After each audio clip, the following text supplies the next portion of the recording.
News 360 में कुछ अहम अंतर्राष्ट्रीय खबर भी है, लेकिन शुरुआत करते हैं नक्सलवाद और उग्रवाद और आतंकवाद के खिलाफ भारत सरकार के जीरो टॉलरेंस वाली खबर से।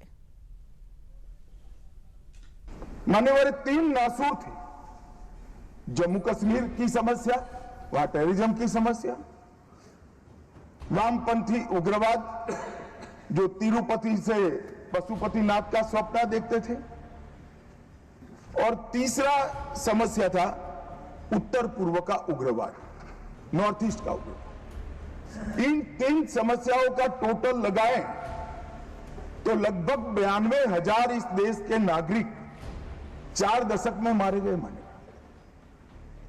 और एक तीनों समस्या के संपूर्ण उन्मूलन के लिए एक सुनियोजित प्रयास कभी नहीं हुआ था, जो नरेंद्र मोदी जी ने चुनकर आने के बाद।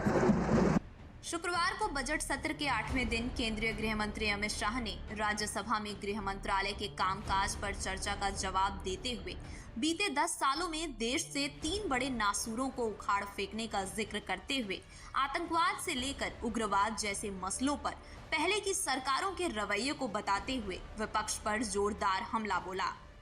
कश्मीर में हम सब जानते थे कि पड़ोसी देश से आए दिन आतंकवादी घुसते थे, या बम धमाके करते थे, हत्याएं करते थे।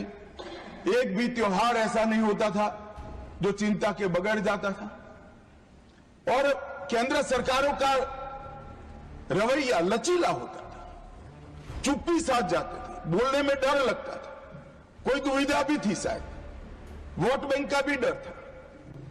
नरेंद्र मोदी जी के आने के बाद आतंकवाद के खिलाफ जीरो टॉलरेंस की नीति प्रधानमंत्री की है।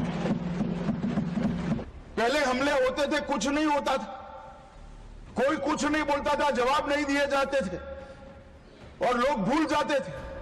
मोदी जी के आने के बाद उरी और पुलवामा में हमला हुआ, 10 ही दिन में पाकिस्तान के घर में घुसकर सर्जिकल स्ट्राइक और एयर स्ट्राइक कर जवाब दिया। गृह मंत्री अमित शाह ने आतंकवाद के खिलाफ मोदी सरकार की अप्रोच को बताते हुए जम्मू कश्मीर से धारा 370 हटाने के फैसले पर सवाल उठाने वालों पर भी करारा पलटवार किया। हिसाब मांगते हैं, क्या हुआ 370? साहब हिसाब तो उनको दिया जाता है, नजारा तो उनको दिखाया जा सकता है जिनकी नजरें साबुत,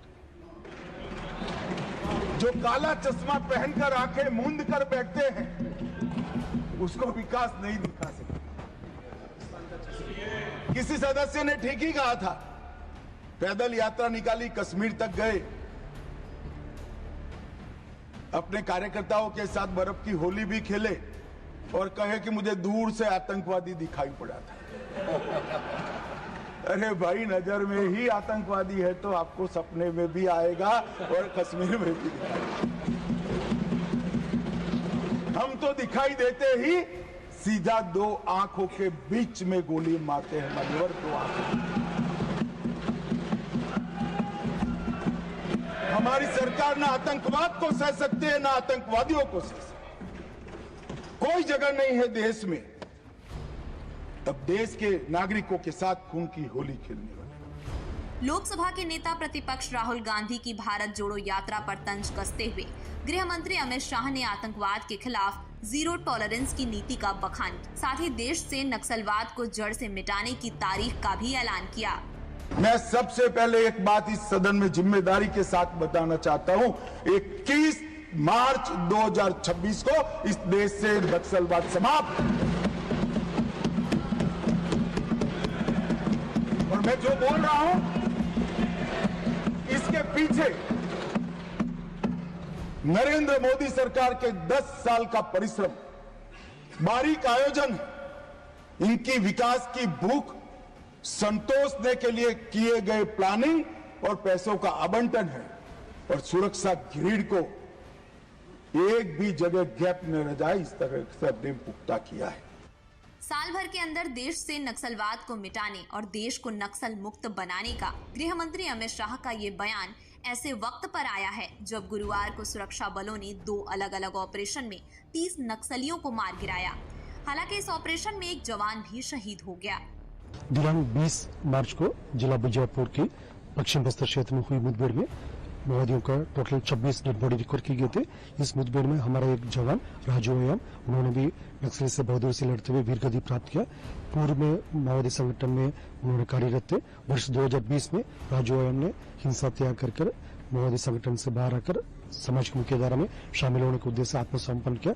उसके पश्चात विगत 5-6 वर्षों से सुरक्षा बल के साथ उन्होंने अनेक जो सफल अभियान में शामिल रहा।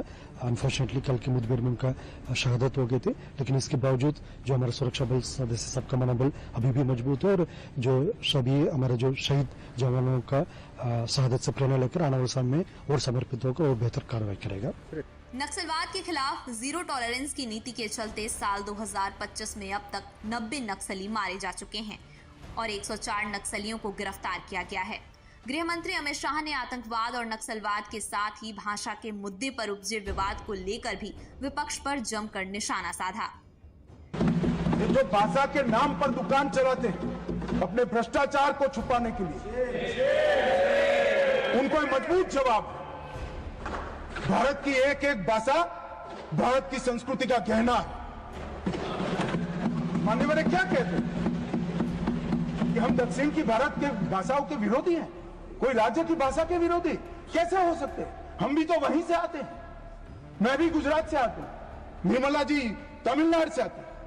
कैसे हम विरोध कर सकते? क्या बात करते हो? हमने भाषाओं के लिए काम किया। हमने मेडिकल और इंजीनियरिंग की शिक्षा को भारत की भाषाओं में किया है। आप चुनकर संसद में आकर बैठे हो। कैसे देश की व्यवस्था चाहते हो? भाषा के नाम पर देश के विभाजन के लिए, देश के बंटवारे के लिए बहुत सारा हो चुका, अब नहीं करना चाहिए।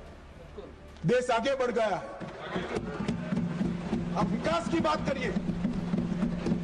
आपके घपले, घोटाले, भ्रष्टाचार छिपाने के लिए भाषा का आड़ देते हैं। हम एक्सपोज करेंगे, गांव-गांव जाकर एक्सपोज करेंगे ये भ्रष्टाचार छुपाने के लिए भाषा।